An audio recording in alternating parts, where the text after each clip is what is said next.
Look, we've been working on a couple of things together, and we welcome all ideas. We've been saying that a bunch of you have come up with good ideas, and like so. For example, one of the things I'd love to do is, how do we actually get the real Epstein files? I know they're going to eventually seat the congresswoman from Arizona, and they're going to release some files, but we all know that they're not going to release the real people who did it. Everybody knows that, right? There's no way in the world they're going to tell us that one of the intelligence agencies did it when it's like at this point 90% likely that one of the intelligence agencies did it. I loathe the fact that our government doesn't represent us 1%. I can't stand it.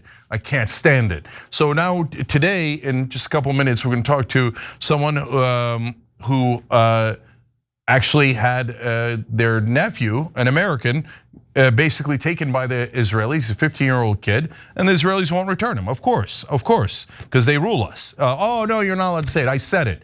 Okay, so one of you guys did a great job. First of all, tyt.com/hope. So we synthesized everything into that URL. So if you got the ideas, you can go to the place that says we want your ideas on tyt.com/hope, and you can join the working group. They're helping to organize all the activity behind the scenes. And so that's also on tyt.com/hope. And tonight they're meeting at 8:30 p.m. Eastern, so check that out. You can join through that.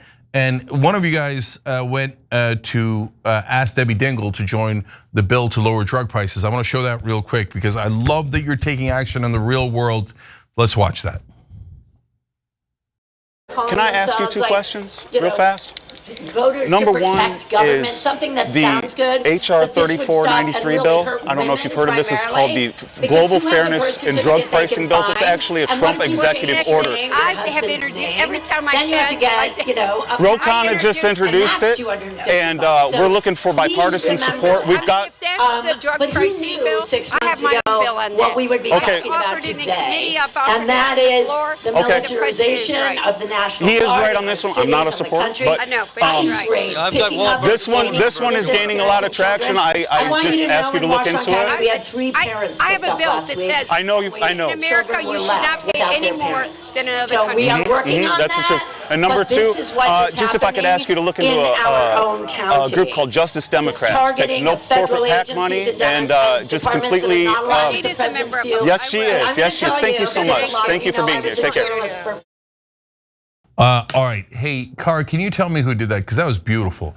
That's Debbie Dingell, Congresswoman, Democratic Congresswoman from Michigan. He politely asked her about HR 3493. She says, well, I got my own bill on it. Okay, by the way, when they say that, they go, oh, that's terrific. So could you also co-sponsor this one? And you know what? And by the way, we'll then talk to others who are co-sponsoring 3493. And maybe they could also co-sponsor other bills, right? So that's a little bit of normal politics, but just because you have your own bill doesn't mean that you can't co-sponsor another bill. Well, why not do all of it? Look, I'm in contact with a congressman who's a Democrat who's considering this, and so they've got some slight issues around, oh, well, it's not clear enough. I know it's a Trump executive order, but guys, we've got to do something. So if Debbie Dingell's bill is just sitting there and nobody's acting on it, and other bills are all sitting there and nobody's doing anything about it, then what's the point? Is it the point just to say, anyway, but overall, she didn't do anything wrong. Sean Breyer is the guy who did that video. Way to go, Sean. That was excellent, okay? And so keep asking these Congress people. Eventually it'll get through to them. That's a beautiful beginning. I love it. All right, now let's go to the interview. So we're talking to Zeyad Kadur. He is the uncle of Mohammed Ibrahim, who was basically taken in the middle of the night by the Israelis when he was 15 years old. He's an American citizen, and we barely know what kind of condition he's in. So Zeyad, welcome. Thank you for having me. Yeah, no problem. So, brother, where do you guys where are you right now? Are you in America? Yeah, I'm in Florida. Florida, right?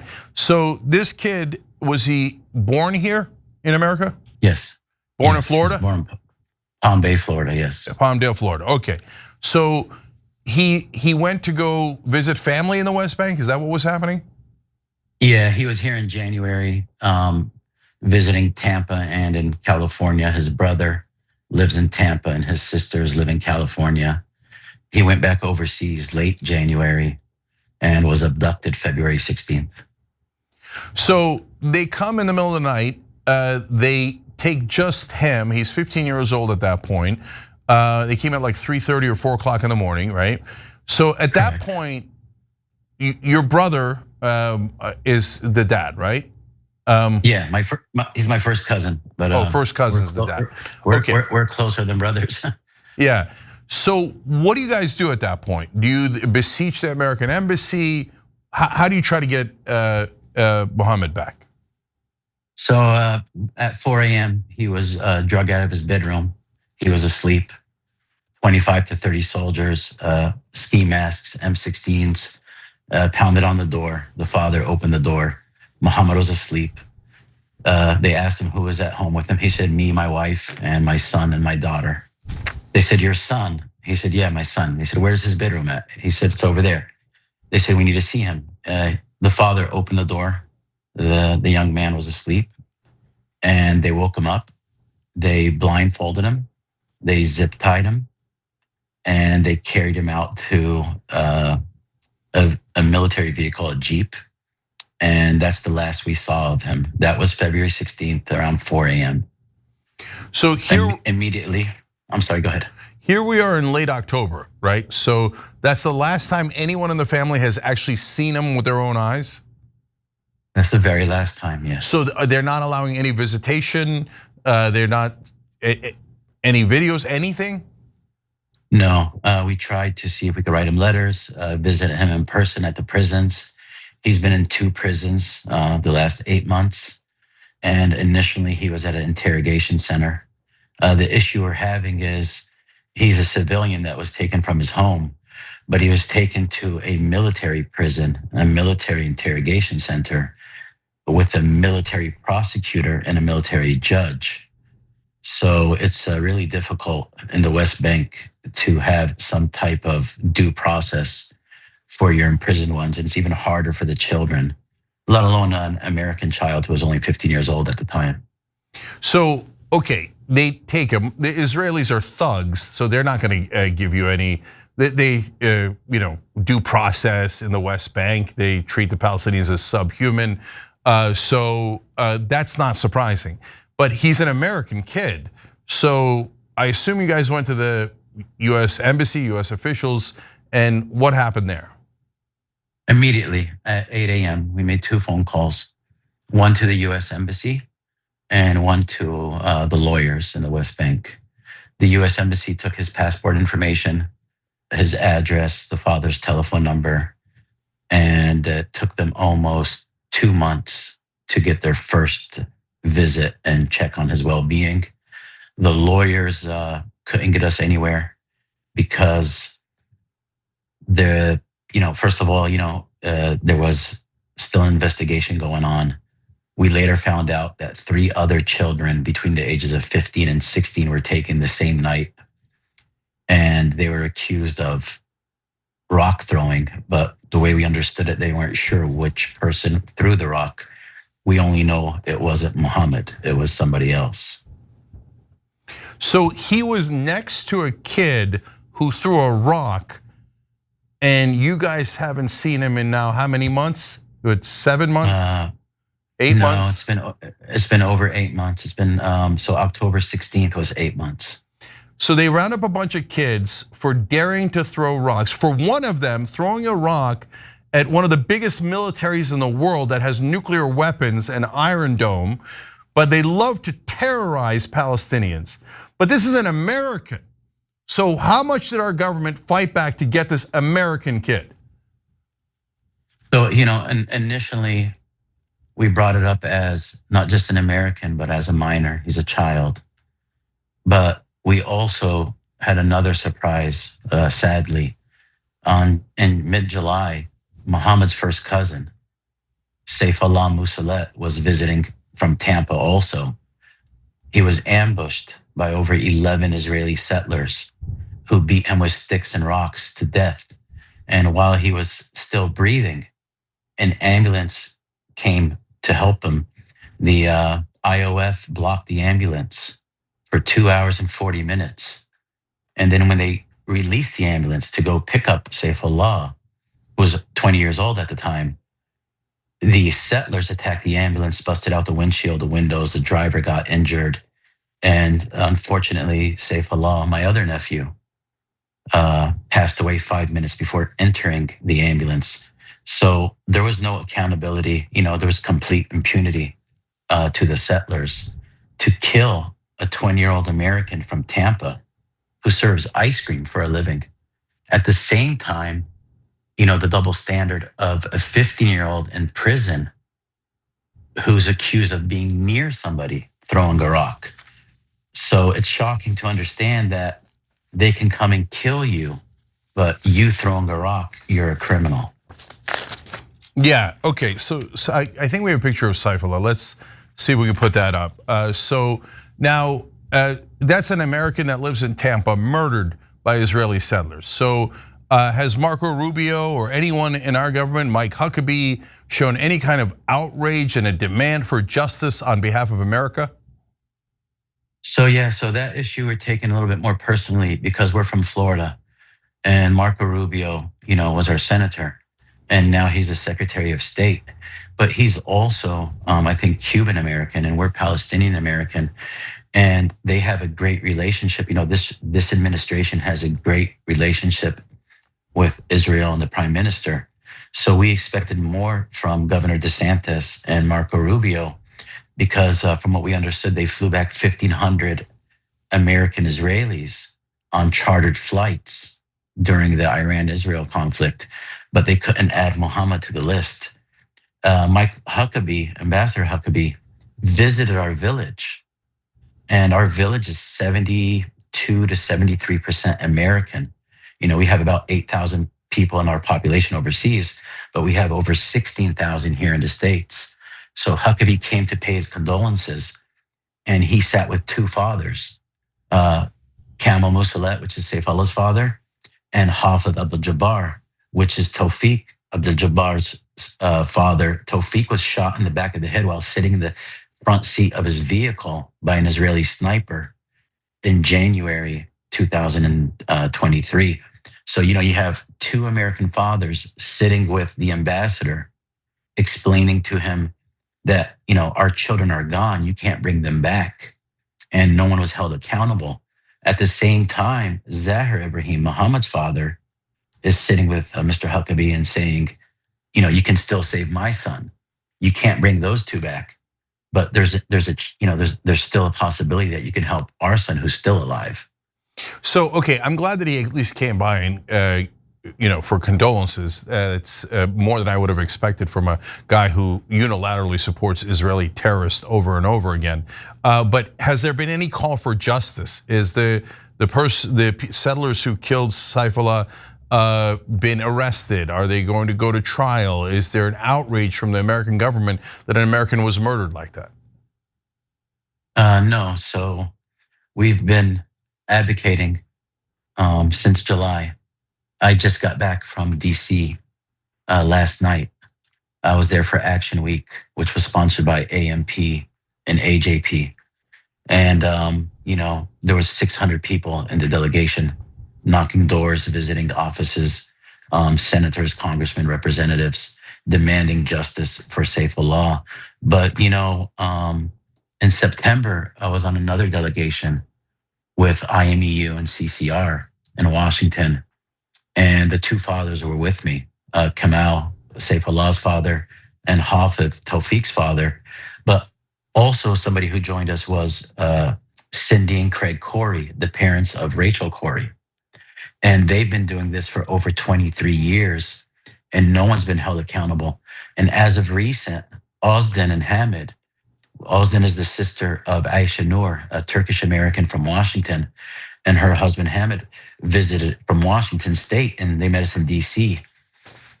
So we had these trailblazers walking the halls of Congress and the Senate with us. One just from a year ago, one from a year and a half ago, and all the way back to 23 years ago. So we saw what was coming as a family. We weren't blind, but when your hands are tied, and the most you can do is go to the media and go to the papers and go to social media and advocate in Washington, then you do your part and demand justice and accountability, whether it's on deaf ears or whether people ignore you. And we acknowledge that some senators are trying to help, and we appreciate that. Today, a congressional letter led by Senator Van Hollen and Merkley was sent to the White House and to the administration, specifically naming Marco Rubio and Ambassador Huckabee. And the signatures and the description of what they were demanding was on there, and that was released today. Yeah. So I'm going to show you guys who's on that letter. I'm going to show you more Americans that Israel has murdered and gotten away with. By the way, he's referring to a Christian American who was killed. Muslim Americans were killed. Never any justice, ever. The minute an Israeli is concerned, oh my God, chartered jets, spend American taxpayer money. The Israelis have to be protected. The Israelis are so much more important than the American citizens. So in this case, what we're saying is hashtag free our child.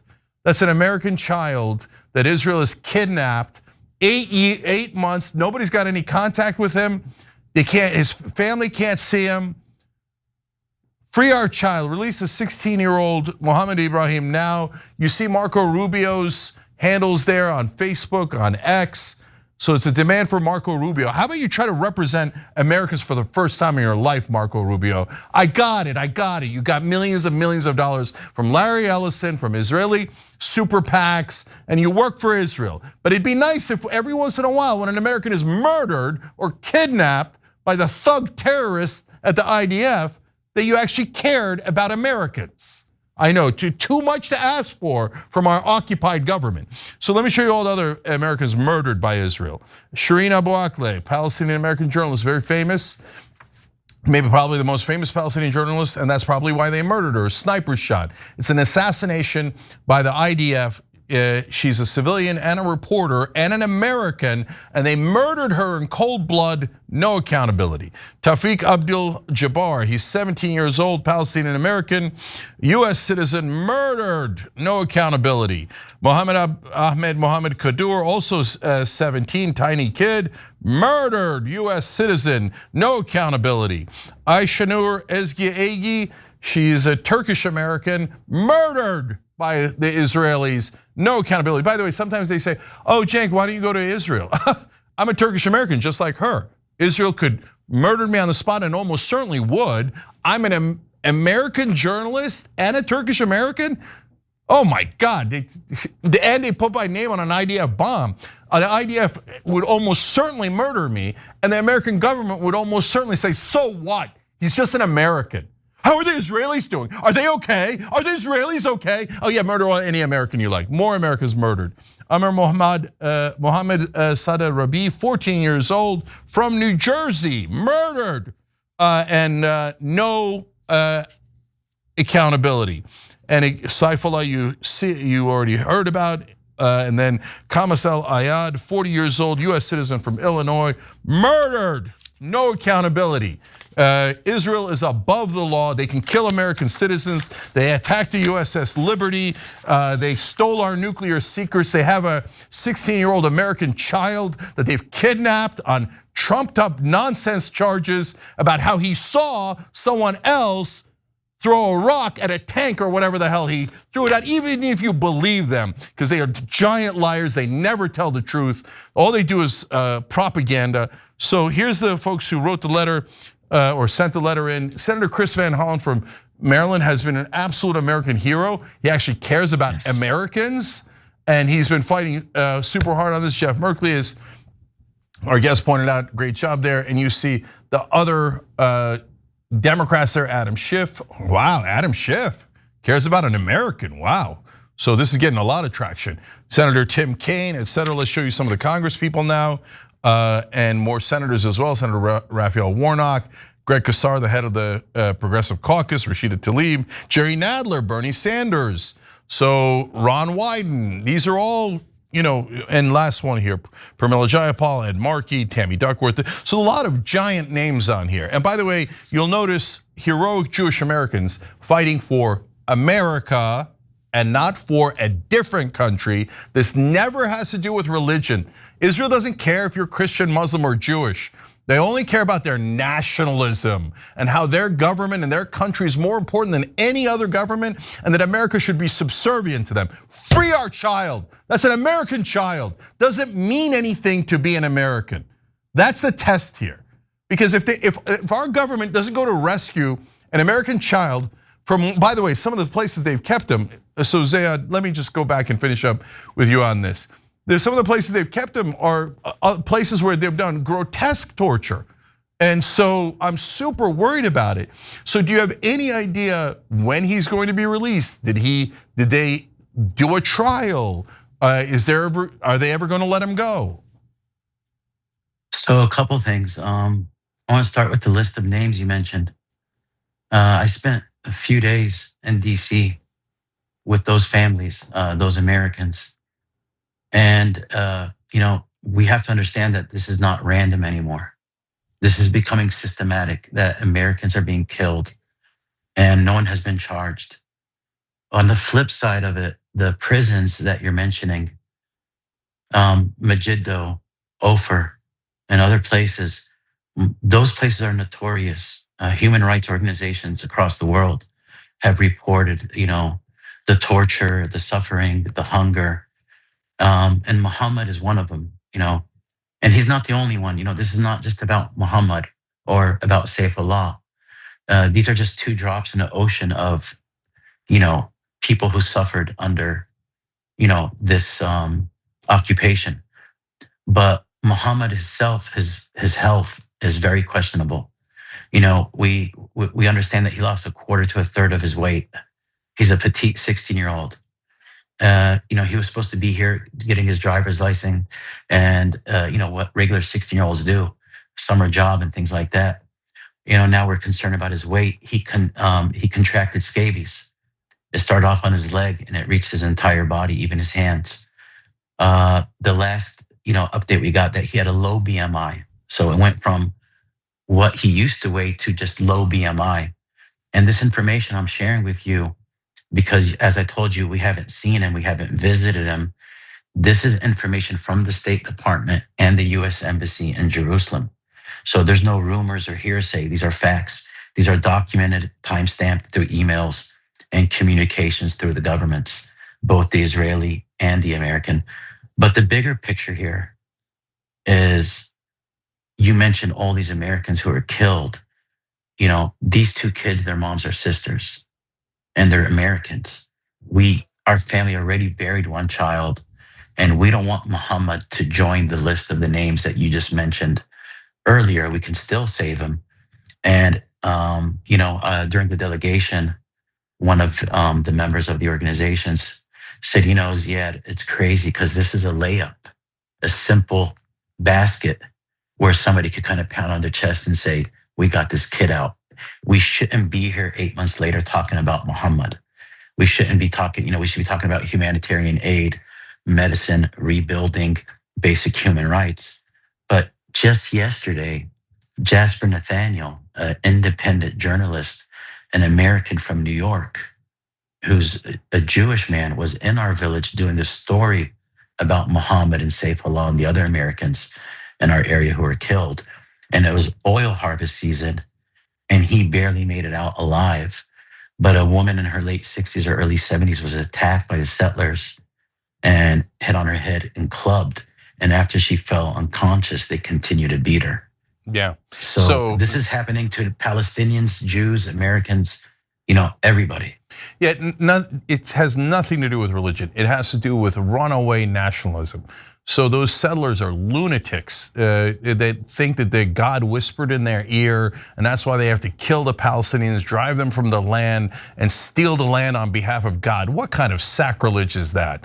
Okay, no, God didn't talk to you and tell you to beat a 60, 70-year-old woman over the head with a club. We showed that on the Young Turks a couple of days ago. It's unbelievable. And again, a heroic Jewish American going there to document what's happening to Palestinians and Palestinian Americans. End on this, hashtag free our child. Mohammed Ibrahim should, Zayad, go ahead, sorry. I'd like to tell you, in our delegations, Jewish Americans were standing with us. Their faith has also been hijacked. by the Zionists and everything else. And about the promises and the whispers, they also whispered something back. They promised God that they shall not steal, they shall not kill, thou shall not lie. So, good Jewish people's religion is also being hijacked, just like our land and our children. 100%. They use them as human shields. Oh no, you can't criticize us because we're hiding behind Jewish civilians. No, Jewish civilians have been terrific throughout this, right? Here in America. That's not the issue. It's ultra nationalist lunatics and terrorists inside Israel and the West Bank, and now Gaza doing all the damage. Mohammed Ibrahim should be in Florida at a Dairy Queen right now. He should be doing the things that American kids do, playing baseball, hanging out with his friends at the mall, going to a movie. Instead, he's rotting away and picking up diseases and wasting away in an Israeli gulag because our government won't really help to get him out, even though he's an American child. Hashtag free our child. Make sure you let Marco Rubio know about it. And you should let Marco Rubio know that, hey, you might want to represent America. You're the American Secretary of State. I know you're obsessed with your beloved Israel that has bribed you with millions and millions and millions of dollars. We all know. And wouldn't it be amazing if we had Americans representing Americans instead of Israeli stooges that betray Americans and our children on behalf of their donors? Okay, brother, I'm so sorry that you had to go through this. Zeyad Kadur, thank you for joining us, brother, and we hope we can get Mohammed back as soon as possible. God help you. Thank you guys, appreciate it. Every time you ring the bell below, an angel gets his wings. Totally not true, but it does keep you updated on our live shows.